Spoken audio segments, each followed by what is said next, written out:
Friday, January 28th, 2022, Monaco 64, home of alternative economics and contrarian views. Today we're going to look at a very interesting report published in November of 2008 by the Office of Director of National Intelligence of the United States of America. It's called Global Trends 2025. And they talk about a decline in the dollar's international role. They talk a lot about other things as well, but we're going to focus on the part about the dollar. And I'm going to look at the dollar index as well, the historic cycles since 1969. And I've covered this many times before in the last few years, because I called a top in the dollar index in 2017. And I'm going to go through that and how it corresponds very much with what the Director of National Intelligence report is saying. And yes, so there's a lot of talk recently. I've seen some people tweet dollar bears are getting hammered, but I think we need to look at the bigger picture, multi-year, decade-long picture of the dollar, and the fact that I think the dollar is going to become a problem for Americans. And that might seem a strange thing to say, but back in the early 70s, Secretary of the Treasury, John Connolly, the man who was in the limo with President Kennedy when President Kennedy was shot, got hit by the magic bullet. At the time, he was governor of Texas. Eventually, he became the Secretary of the Treasury under Richard Nixon. And I think he was at a conference in Europe with other finance ministers. And he said, in answer to a question, I think from the press, the dollar is our currency, but it's your problem.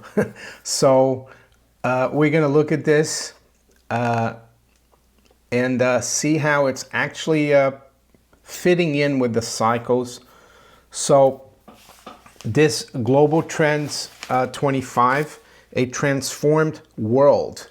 So this was signed by C. Thomas Finger, Chairman, National Intelligence Council, and it was published in November 2008 for the Office of Director of National Intelligence, United States of America. So I'm going to jump right in to where they talk about the dollar. And it says, this is on page 12. This is not top secret. I'm going to put a link to it below in the description. I don't know if this came out in 2008. I don't know if it was public back then, but who knows? I had never seen it.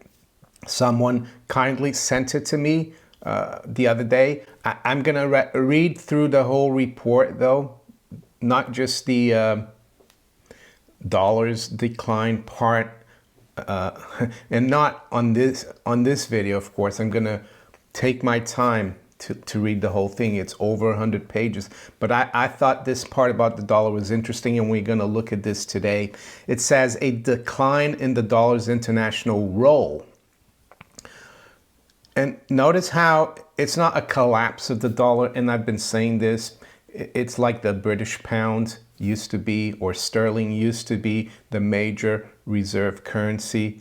It's still around, but its role is a lot less significant.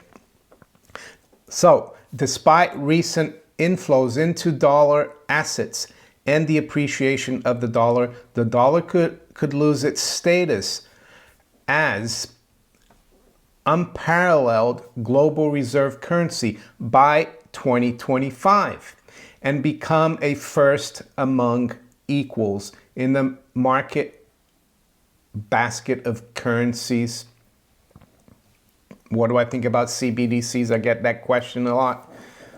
To be honest, I think CBDCs are just going to be a way for currencies to flow. Whether they will be strong or not, I don't care. I think gold and silver are still the premier monetary assets that will back these CBDCs if we get them. Anyway, let's continue. It says, this may force, this is a really interesting part here. This may force the U.S. to consider more carefully how the conduct of its foreign policy affects the dollar. Without a steady source of external demand for dollars, U.S. foreign policy actions might bring exposure to currency shock and higher interest rates for American. I think that's really significant there, and we're going to stop right here. The foreign policy aspect. Is it any wonder that the United States withdrew from Afghanistan? I don't think so, because the deep state, this is the deep state, they're telling us this. They're not saying America can't have an impact or influence in world affairs. They're just saying that they need to be more careful, that they won't be able to throw their weight around as they had been up until November 2008. And it's a significant date, I would say. And why is that? Well, it's just after the great financial crisis. It's just after then Secretary of the Treasury, Hank Paulson, and this is in a documentary by the BBC about the Lehman collapse, and it's factual. Hank Paulson was at a meeting when everything was hitting the fan, when Lehman had collapsed, and basically all the other major Wall Street banks were going to be next domino. Of course, they were saved by TARP and many other things. But actually, if you've watched that documentary, Hank Paulson said the West, meaning the U.S., is, I'm not going to use the word he used, but I'll use a term that was used during World War II. He said the U.S. or the West is foobarred. You can deduct what he said, starts with an F. And it's finished, he said. We're just buying time. And I think this is what it's all about. And that's why I think all the saber rattling going on as it pertains to Russia, the Ukraine, China, Taiwan is just that. I don't think the United States, and some might think it's unfortunate, some might think it's a good thing. I personally think it's a good thing for even major powers to collaborate, to get together and talk and cooperate and hopefully have a peaceful, prosperous world. And I think this is what it's going to be like. Unfortunately, for American consumers, it's going to be a lot harder. And I think that's what we're seeing now. That's why the cost of living is going up. And the dollar index might seem strong at the moment, but we're going to come to that in a minute. And look at how actually gold has been very strong in relationship to the dollar index since 2008, I would say. And 2008 is an important date for the dollar index, and we're going to go through that in a minute. So notice how they say that interest rates are going to be higher for Americans. And I think they're right. And is it going to be very soon? No, there's more time, and it could be after 2025. We'll have to see. And the markets might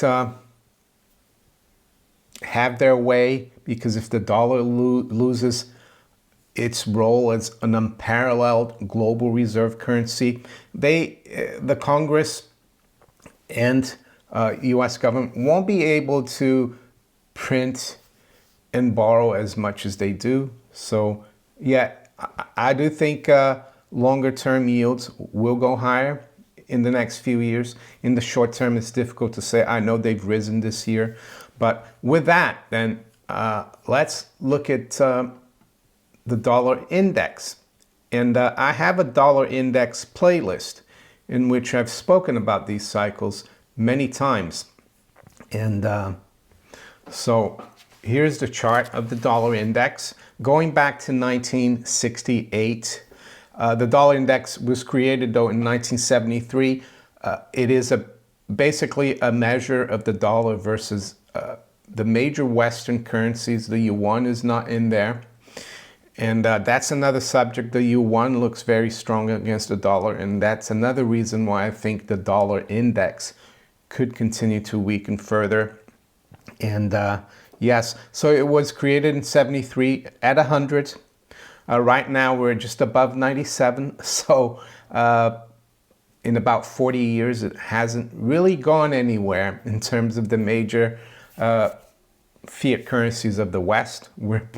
We are at 100, and it started at 100, almost at 100 we are.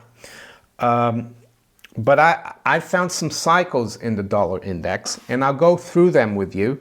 And I've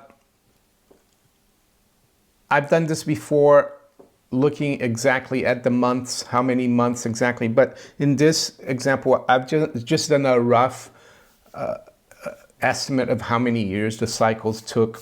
So as you can see by the chart here, in 1969, there's a top in the dollar, and then it bottomed in 1978. So roughly 9 years later. And 1978 might seem a strange year for the dollar to bottom, because gold only topped in 1980, right? But that's the way it is. It still remained relatively weak, the dollar, even in 1980. So that took 9 years. And then we saw a leg up of 7 years from 1978 to 1985. The dollar index got to around 165.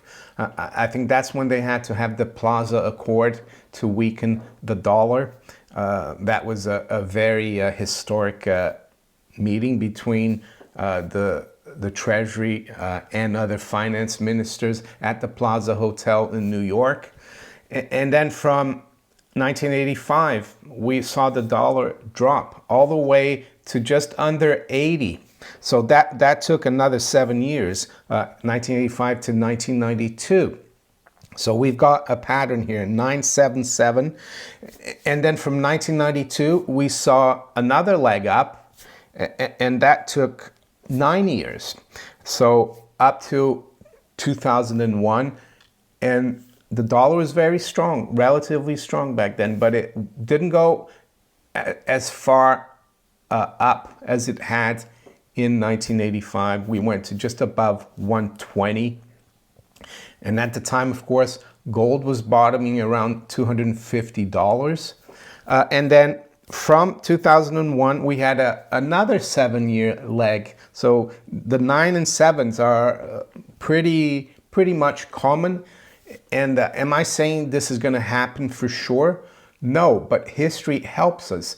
It's all about probabilities. And I think there's a good chance that 2025 could be the year, and we're going to come to that in a minute. So after 2001, we saw another leg down to 2008. That was 7 years. That was March 2008. And I remember that day really well because gold topped at 1,033 or so. Bear Stearns had to be bailed out by the New York Fed and JP Morgan. Well, Bear Stearns was taken over by JP Morgan. Yeah, and gold topped there at 1,031. The dollar index made a new low. So you can see the lower highs and the lower lows. I think the exact low was 70.69.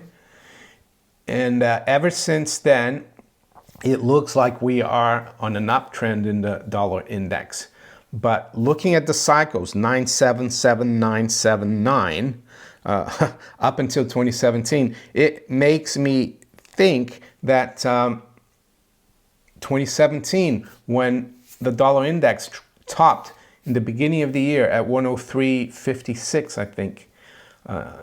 That's another 9 years we had there from 2008 to 2017. Yes, back in, when was it? In March of 2020, when we had the meltdown of everything due to COVID, we almost reached that level of 103.56. I think we just got to under 103, but we didn't make a new high.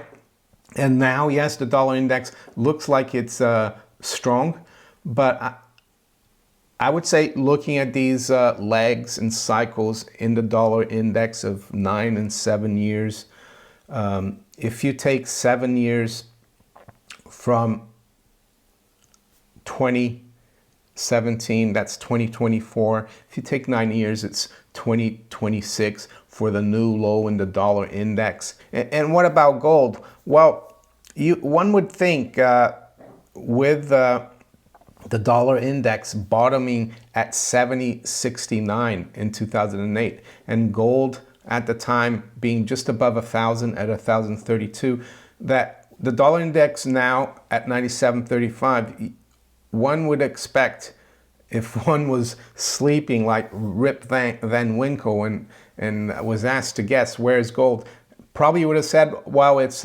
700 maybe, it's come off. But no, in the interim, gold has had a really wild ride, I would say, because despite the fact that the dollar has been rebounding since 2008, and I think actually the cycle now is down from 2017, despite that, gold has been all the way up to almost 2,100. So what that says is that the next time, or when the dollar index turns south in the next two to 3 years, you could see gold and silver as well, its cousin, go up very, very sharply. So what I'm trying to say here, that since 2008, gold has done really well, not just versus the dollar, but even more against all the other fiat currencies. So when it's time for gold to shine with silver and the dollar index to go south again, and I think we're gonna blow through that 70 level again, because as you can see historically, we've had lower highs and lower lows in the dollar index, and I don't think that's going to change. Yes, gold will be the place to be. Yes, the major fiat currencies will outperform the dollar, but the gold and silver will outperform all fiat currencies. So with that, let's quickly look at where the markets are this morning. As for the stock markets, I saw that they were quite strong yesterday in the beginning of the trading day in the U.S. But again, the NASDAQ led the way down. The NASDAQ was up over 200 points at a certain juncture, and it finished down 189 or 1.4%. And it's down just over 15% year to date. So just keep that in mind, I would say. And what about gold and silver, the volatility in gold and silver? I'm not concerned. I think it's just short-term noise. Hopefully, after seeing what the history and the trends point to, you will understand what's going on. Am I pushing you to buy gold and silver? No, but I'm holding on to it. It's not a sprint, it's a marathon, and patience is the most important thing to have, I think, right now. So it's exactly 9 a.m. London time. We've got spot gold at $1792.30, down $5. Range has been 1800 to 1791.75. So we're right near the lows. Yeah, silver has disappointed after doing so well last week, but I think the longer term picture doesn't really change much. We are near some very important breakout levels, both in gold and silver. I think eventually we'll go through the top side of those lines. Right now, silver's down 20 cents, 25.58. The high has been 22.83 and the low 22.55. So right near the lows here. The Dow futures up 24. S&P futures up 9. The NASDAQ future is up 0.2% or 93 points. To the fiat currencies, sterling is down slightly at 133.71. The euro is at 111.37, virtually unchanged. The dollar is up 0.2% versus the yen at 115.53. Dollars unchanged versus the yuan at 636.65. Aussie dollar is down 0.4%, just above 70. So testing 70 Aussie dollar. The dollar is up 0.25% versus the Canadian dollar, 127.71. And the Kiwi dollar is down 1/3 at 65.58.